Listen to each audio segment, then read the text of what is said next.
If you are preparing for the semester exam 2026, don't skip this video. These are the most expected 8-mark long questions from Physiology Major Paper 10 that can significantly boost your score. Today, I am sharing 100% sure shot long questions from Physiology Major Paper 10. If you prepare these questions well, you will cover the most important areas of the syllabus.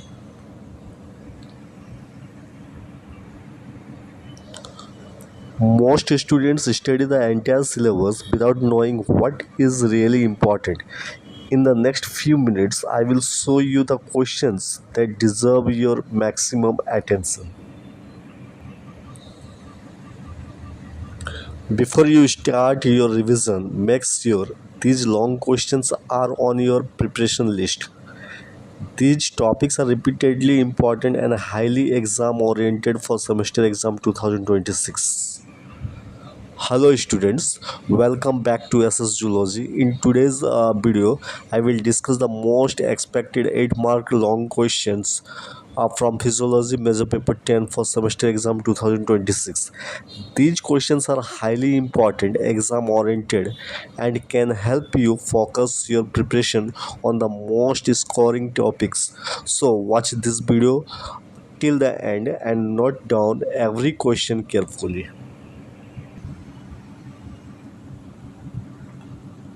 Question number one.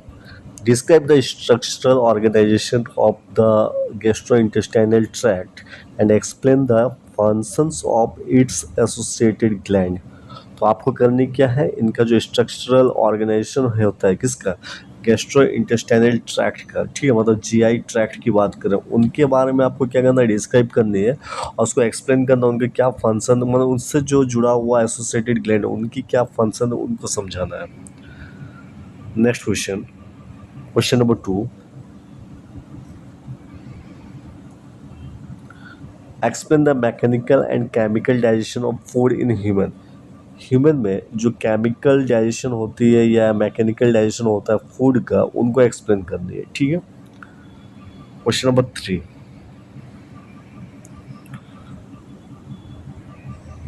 Discuss the digestion and absorption of carbohydrates in the elementary canal.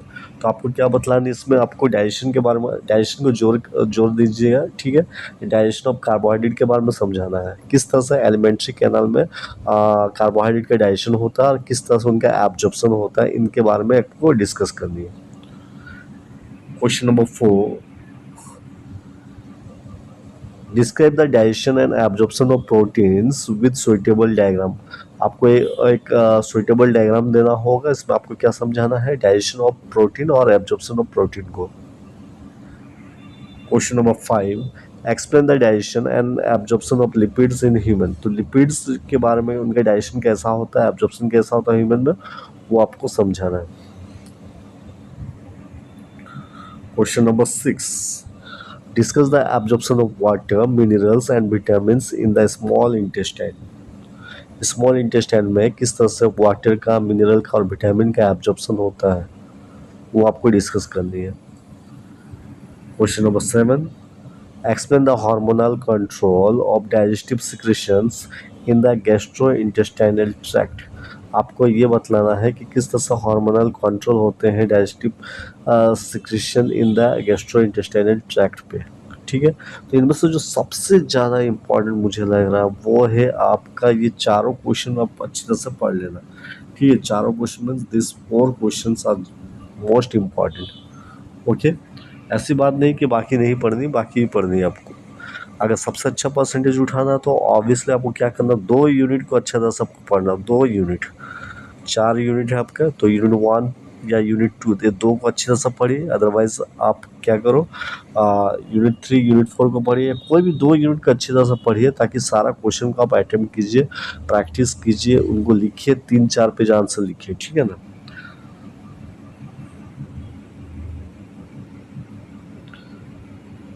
अब आ जाते हैं unit 2 से. Unit 2 में हमारा है physiology of respiration.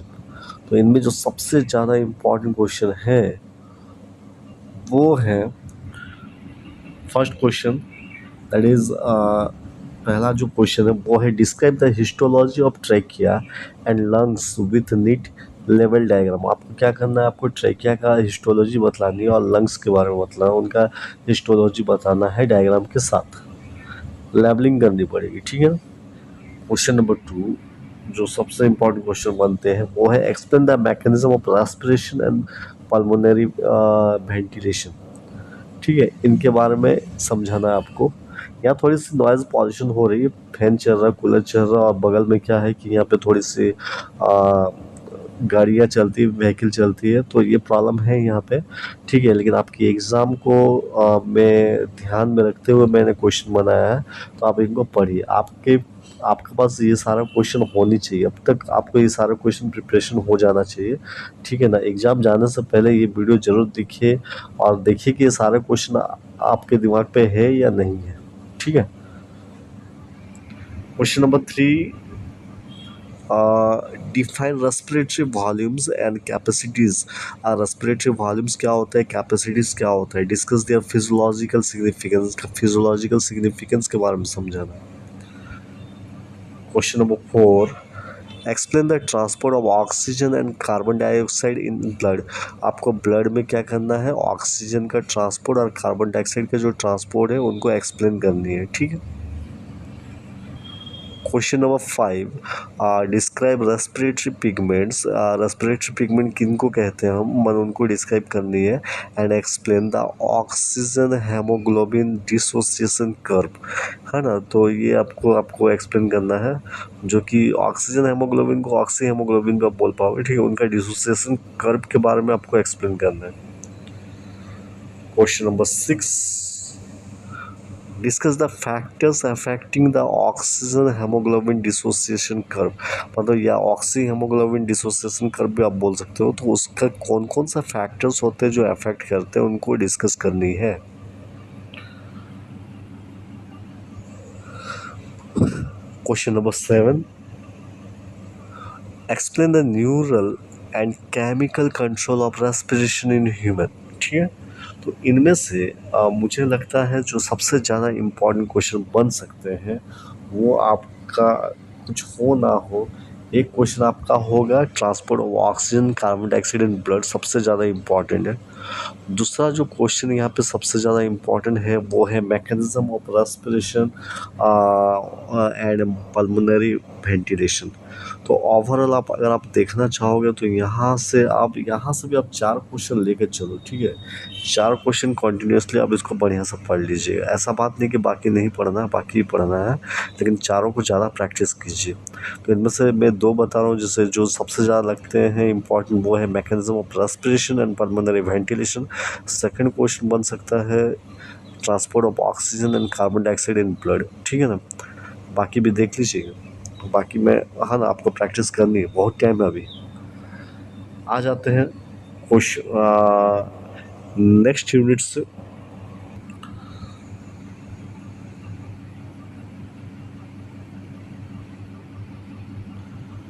ये जो question है आपका यहाँ पे रिनल फिजियोलॉजी पे, फर्स्ट क्वेश्चन जो बनते हैं वो है describe the structure of kidney and nephron with neat लेवल डायग्राम। तो आपको ये समझाना है कि किडनी का स्ट्रक्चर क्या है और नेफ्रॉन का स्ट्रक्चर क्या है, उनको डायग्राम के साथ, मतलब डायग्राम के साथ आपको समझाना है, जो कि मेरे वीडियो में मैंने आपको दिए थे, आप देख सकते हो। फिजियोलॉजी का प्लेलिस्ट में आप जाइए, पहले आप प्लेलिस्ट पे जाइए, वहाँ पर फिजियोलॉजी पे जाइए, फिजियोलॉजी पे इसकी जो नोट्स है वो मैंने दिए थे, ठीक है, उनकी वीडियो आप देख सकते हो, ठीक है। टाइम नहीं है जिसकी वजह से मैं वीडियो बना नहीं पा रहा हूँ, हालांकि आप अगर कहोगे तो मैं इनमें से कुछ कुछ का वीडियो मैं बना दूंगा, लेकिन हमारे चैनल पर अपडेट रहिए आप लोग, ठीक है। क्योंकि इसके बाद जो है आपका 3 मार्क्स के जो लॉन्ग क्वेश्चन, 3 मार्क्स से जो शॉर्ट क्वेश्चन है, 2 मार्क्स के जो शॉर्ट क्वेश्चन है, 1 मार्क्स से जो फिल इन द ब्लैंक्स है, वो आने वाली है वीडियो जस्ट 2-3 दिन के भीतर में। तो हमारे वीडियो को ज़रूर देखिए, हमारे चैनल को सब्सक्राइब कीजिए, अपने दोस्तों को शेयर कीजिए। आप अभी 4th सेमेस्टर में हो, तो आप जब 5th सेमेस्टर में जाओगे तो सारा जो भी है नोट्स आपको अवेलेबल होंगे हमारे चैनल पे। तो कृपया करके हमारे चैनल पे बने रहिए, ठीक है ना। अपने दोस्तों को ज़रूर शेयर कीजिए, और जब भी आप अपने दोस्तों को शेयर कीजिए तो एक छोटी सी लाइक भी हमें दीजिए और साथ में कमेंट भी दीजिए, क्योंकि बड़ी मेहनत लगती है वीडियो बनाने में। चलिए, नेक्स्ट क्वेश्चन नंबर 2 पे आ जाते हैं। Explain the mechanism of urine formation in human. Human में आपको क्या करना है, यूरिन फॉर्मेशन का जो मैकेनिज्म उनको बतलानी है। ठीक है। Question number 3, discuss glomerular filtration, tubular reabsorption and tubular secretion. इनके बारे में आपको क्या करना है, डिस्कस करना है। Question number 4, explain the regulation of water balance bye kidneys. Kidneys के द्वारा जो होते हैं किस तरह से वाटर का रेगुलेशन होता है वो आपको एक्सप्लेन करना है। Question number 5, describe the role of ADH and aldosterone in maintaining water and electrolyte balance. तो आपको एडीएच का रोल बतलाना है, एल्डोस्टेरोन का रोल बतलाना है, किस तरह से मेंटेन करते हैं वाटर को और इलेक्ट्रोलाइट को बैलेंस रखने में। Next question, question number 6, explain the regulation of acid base balance by the kidneys. Kidneys के द्वारा किस तरह से एसिड बेस बैलेंस को कंट्रोल किया जाता है। Next question, discuss the homeostatic regulation of tubular reabsorption and secretion. तो इनमें से जो सबसे ज़्यादा इम्पॉर्टेंट मुझे लग रहे हैं वो क्वेश्चन बनते हैं आपका क्वेश्चन नंबर 1, क्वेश्चन नंबर 2 जो सबसे ज़्यादा इम्पॉर्टेंट है। उसके बाद मैं कह सकता हूँ यहाँ पे क्वेश्चन नंबर 6, ठीक है ना। तो इनको ज़्यादा फोकस कीजिएगा, ठीक है। तो ये ज़्यादा इम्पोर्टेंट मुझे लग रहा है, लेकिन इसका मतलब ये नहीं कि आप इनमें से बाकी सब छोड़ दोगे, बाकी सबको भी आप पढ़ोगे। ओके।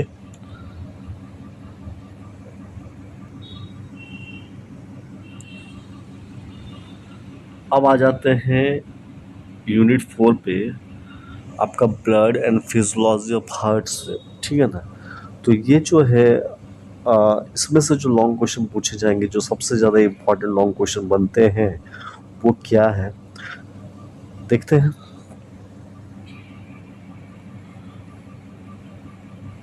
फर्स्ट क्वेश्चन बनते हैं, describe haemopoiesis and explain the functions of different components of blood. ठीक है। तो इसमें आपको क्या बतलानी है कि डिफरेंट कंपोनेंट्स ऑफ ब्लड की जो भी फंक्शंस हो उनको आपको समझाना है। यहाँ पे थोड़ी सी नॉइज़ पॉल्यूशन होती है, थोड़ी यही प्रॉब्लम है, व्हीकल जो होता है क्रॉस करते हैं यहाँ से, उसको माइंड मत कीजिएगा, क्योंकि ओवरऑल जो है आपका एग्ज़ाम को ध्यान में रखते हुए मुझे वीडियो बनानी पड़ रही है। तो for that I am extremely sorry for that, ठीक है ना। और रही सवाल यहाँ पे, चलिए आप फिर से फोकस करते हैं यूनिट 4 पे। तो हमारा जो पहला क्वेश्चन है, डिस्क्राइब होम्योपोइसिस क्या होता है, उनको एक्सप्लेन करना है, उनको डिस्क्राइब करना है, और साथ में डिफरेंट कंपोनेंट्स ऑफ ब्लड के क्या होते हैं, उनका फंक्शन क्या है। क्वेश्चन नंबर 2 पे आ जाते हैं। क्वेश्चन नंबर 2 क्या कहता है, explain the structure and function of haemoglobin. Haemoglobin के स्ट्रक्चर क्या होती है, उनके फंक्शन क्या, उनको एक्सप्लेन करनी है, ठीक है। Question number 3, describe the mechanism of blood clotting with a flow chart. तो ब्लड क्लॉटिंग क्या होता है, उनका मैकेनिज्म को डिस्क्राइब करना, उनका फ्लो चार्ट डायग्राम आपको बतलानी होगी। Question number 4, discuss the ABO and RH blood group systems and their significance in blood transfusion। ABO blood group जो होता है उनको डिस्कस करनी है आपको, RH ब्लड ग्रुप के बारे में भी आपको नोट्स लिखनी है यहाँ पे, साथ में आपको ब्लड ट्रांसफ्यूज़न का में जो उनका क्या अहमियत रहेगा वो आपको समझाना है, मतलब उनका क्या सिग्निफिकेंस होता है वो आपको समझाना होगा। क्वेश्चन नंबर 5 की अगर मैं बातें करूँ यहाँ पे, describe the structure of mammalian heart and explain coronary circulation. तो मैमेलियन हार्ट क्या होता है, उसके स्ट्रक्चर को आपको समझाना होगा, और साथ में कोरोनरी सर्कुलेशन के बारे में एक्सप्लेन करनी है। वीडियो पे बने रहे, लास्ट में आप देखोगे टॉप 10 मोस्ट इम्पॉर्टेंट क्वेश्चन कौन सा होगा सेमेस्टर एग्जाम के लिए, ठीक है। उसके बाद जाते हैं, explain the cardiac cycle with suitable diagram. Cardiac cycle क्या होता है, उसका सुइटेबल डायग्राम देना है। क्वेश्चन नंबर 7 की मैं बात करूँ यहाँ पे, describe the origin and conduction of cardiac impulses and explain the significance of ECG, ठीक है। तो बने रहिए मेरे वीडियो पे, क्योंकि टॉप 10 मोस्ट इम्पॉर्टेंट क्वेश्चन अभी मैं दिखाने वाला हूँ आपको, ठीक है।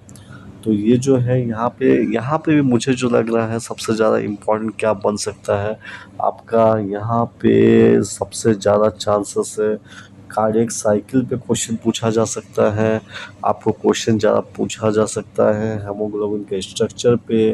पहला क्वेश्चन भी इम्पॉर्टेंट है जो कि ब्लड का कंपोनेंट्स, ठीक है ना।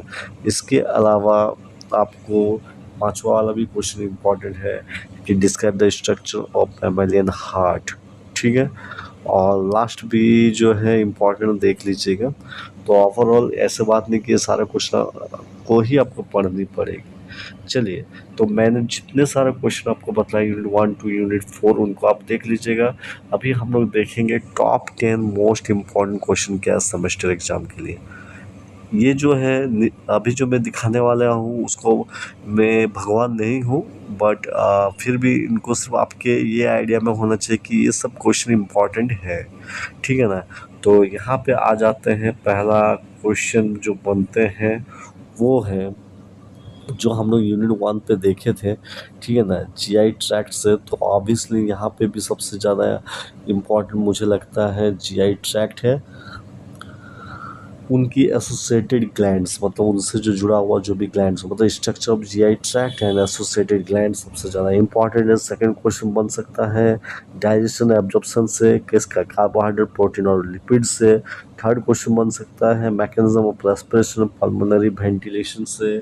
चौथा नंबर क्वेश्चन बन सकता है transport of oxygen and carbon dioxide in blood. पांचवा क्वेश्चन बन सकता है structure of kidney and nephron, ठीक है नहीं। छः में क्वेश्चन बन सकता है मैकेनिज्म ऑफ यूरिन फॉर्मेशन। सात में क्वेश्चन बन सकता है क्या, ब्लड क्लॉटिंग का जो मैकेनिज्म है वो क्वेश्चन बन सकता है। आठ में बन सकते हैं ABO and RH blood group. Nine में है इंपॉर्टेंट कार्डियक साइकिल। 10 में important origin and conduction of cardiac impulses with ECG. तो हम लोगों ने जो भी देखा था, तो ऊपर में जो भी यूनिट 1 से यूनिट 10 यूनिट 1 से यूनिट 4 तक देखे थे, उन सब में से इसको हम लोगों ने थोड़ा सा अलग करके देखना चाहा, ठीक है। ये 10 क्वेश्चन ज़्यादा इम्पॉर्टेंट है। ऐसा बात नहीं कि आपको यूनिट वाइज ही पकड़ने, 7 क्वेश्चन मैंने दिए हैं, आप लोग थोड़ा तैयारी कीजिए, फोकस कीजिए, ठीक है। लेकिन कोशिश कीजिए, है ना, जो मान लीजिए कल एग्जाम है तो ये 10 क्वेश्चन आप छोड़िएगा मत, ठीक है। इससे जो क्वेश्चन बनेंगे वो मोस्ट इम्पोर्टेंट क्वेश्चन बनेंगे। वेल माय डियर स्टूडेंट्स, तो आज के लिए इतना ही। हमारे चैनल पे बने रहने के लिए बहुत बहुत धन्यवाद। और अपने दोस्तों को शेयर कीजिए, जितना ज़्यादा हो सके शेयर कीजिए, वीडियो को लाइक और कमेंट जरूर दीजिए। जो भी बच्चे मेरे वीडियो को देख रहे हैं, एक छोटी सी लाइक दिल से दीजिए और एक छोटा सा कमेंट देते हुए जाइए, ओके। तो नेक्स्ट वीडियो जो अपकमिंग वीडियोज़ है वो होंगे आपके 3 मार्क्स के जो शॉर्ट क्वेश्चन, 2 मार्क्स के शॉर्ट क्वेश्चन और 1 मार्क्स के आप फिल इन द ब्लैंक्स। तो प्लीज़ मेरे चैनल पे बने रहिए, ओके। आज के लिए इतना ही, धन्यवाद, थैंक यू।